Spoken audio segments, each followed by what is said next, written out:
dipped your toes into the demon pulverizing express that is Doom Eternal from 2020, you know it was probably the best thing that year has given the gamers of the world.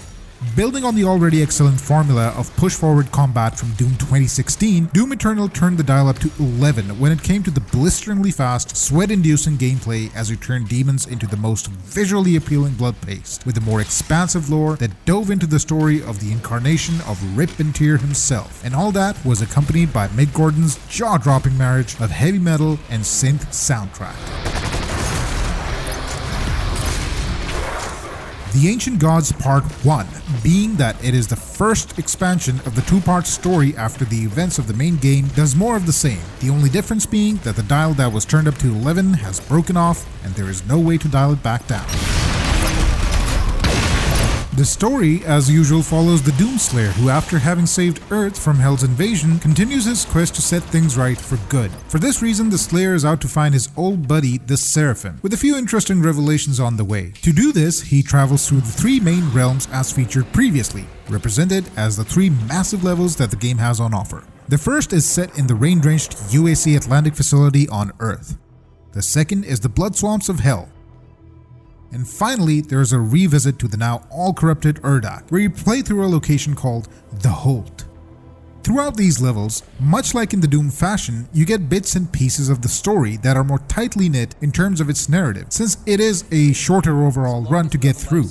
There is even a flat-out explanation to what is happening by the intern/Doomslayer's best friend at the Ark base. Think of him as the guy in the chair. For good, right? After the infamous split between Id and Mick Gordon, the music, which is an integral part of the Doom's experience, is composed by David Levi and Andrew Holshow. Both the composers definitely captured the essence of what Doom's music is supposed to sound like, and the soundtrack is heavy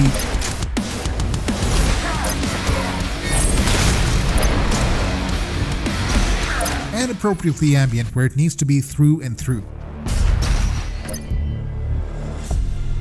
providing for an adrenaline-pumping experience that the fans have come to expect. As is tradition, the levels are designed as arenas where you battle demons. This is accompanied by platforming sections that have you jumping, dashing, and monkey-barring your way even more than before to get to the next demon-obliterating station. These provide for a much-needed break in pace, cause trust me, you're going to need that break. The Ancient Gods absolutely waste no time in kicking your ass. Considering your mastery of the final levels of Doom Eternal as a pre-established fact, it throws in a handful of Mancubi, Hell Knights, Arachnotrons, Revenants, pretty much everything, all at the same time, the first time you shoot anything as the game starts, and it only gets more difficult from there onwards. Although the levels are large with a greater number of arenas in each, the set pieces are made deliberately narrower, giving you less room to move around in some scenarios and making it easier for you to corner yourself. That's not to say that the level design is inferior in any way. In fact, I think it's actually superior, with an even more delicate balance required by the player between running and gunning.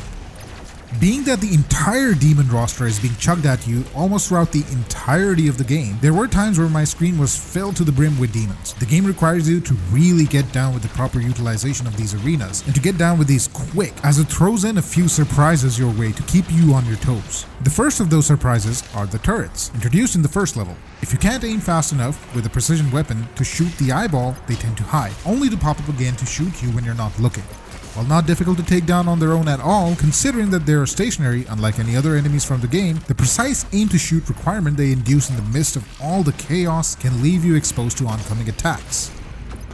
Then there is the introduction of the Spirit Demon in the Blood Swamps. It's sort of a repurposed version of the Summoner from Doom 2016, and what a devastatingly brilliant repurposing it is. Basically, the Spirit Demon has the ability to possess any demon it wants to. Yes, any demon. It essentially supercharges the demon to the point where all the weak points are thrown out the window in favor of just keep shooting the goddamn thing strategy. But once the possessed demon is dead, the spirit, after a brief window, can enter another demon, assuming there's any left. The only way to put them down is to use the pulse rifle with its ghost busting / microwave mod. So keep those pulse rounds stocked whenever you see the possessed and make them your priority target.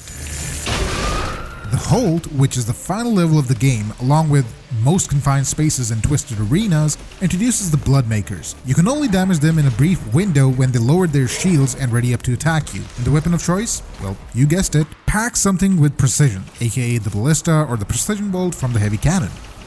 Aiding you on this demon gut-spilling journey are the hidden support runes that can possibly even the odds ever so slightly. You can find a total of 3 throughout the game, with the ability to equip only 1 at a time. Though not absolutely necessary to get through this expansion, but they do give a much needed support as their name suggests. As ever, the game looks and runs incredibly. There is really nothing in the way of criticism that I can think for this expansion, but get ready to die a lot during the 7 to 8 hours that this DLC has on offer. As mentioned before, the game doesn't hold back, and the final level can feel downright sadistic at times with its insane demon combinations with multiple possessed demons on top of that. But all of that can be chalked up to this DLC testing your limits to the maximum. There wasn't a single time throughout where I felt that it was the game's fault that I died. So getting through this feels rewarding in all the right ways. And did I mention that there is a badass satisfying as hell boss fight at the end that makes it even more worth it? And if that's not enough, it probably has one of the best cliffhangers that is sure to leave the fans of the lore in awe.